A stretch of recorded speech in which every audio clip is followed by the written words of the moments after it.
आज आपण गणपती बाप्पाच्या प्रसादासाठी इन्स्टंट असे झटपट तयार होणारे मोदक पाहणार आहोत. रेसिपी शेवटपर्यंत बघा. सर्वात आधी मी गॅस सुरू करून कढई गरम करायला ठेवली. त्यामध्ये 1 चमचाभर तूप टाकून घेतले. खसखस टाकली. खसखस छान फुलेपर्यंत भाजून घेतलेली आहे. त्याच खसखसमध्ये आपण मिक्स ड्रायफ्रूट्सचे काप टाकून ते पण आपण भाजून घ्यायचे.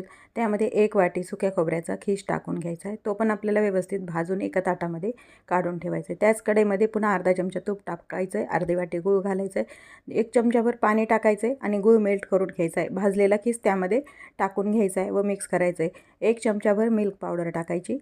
वेलची पावडर टाकून हे सर्व जिन्नस छान मिक्स करून गोळा होऊ द्यायचे आणि व्यवस्थित मिक्स झालेले जिन्नस एका ताटामध्ये काढून घ्यायचे. एका मोदकाच्या साच्याला तूप लावायचे. त्यामध्ये हे सारण स्टफ करून घ्यायचे. व्यवस्थित पूर्ण साच्यामध्ये आपण सारण स्टफ करून घेतले. तयार आहेत आपले गणपती बाप्पाच्या प्रसादासाठी इन्स्टंट सुक्या खोबऱ्याचे मोदक.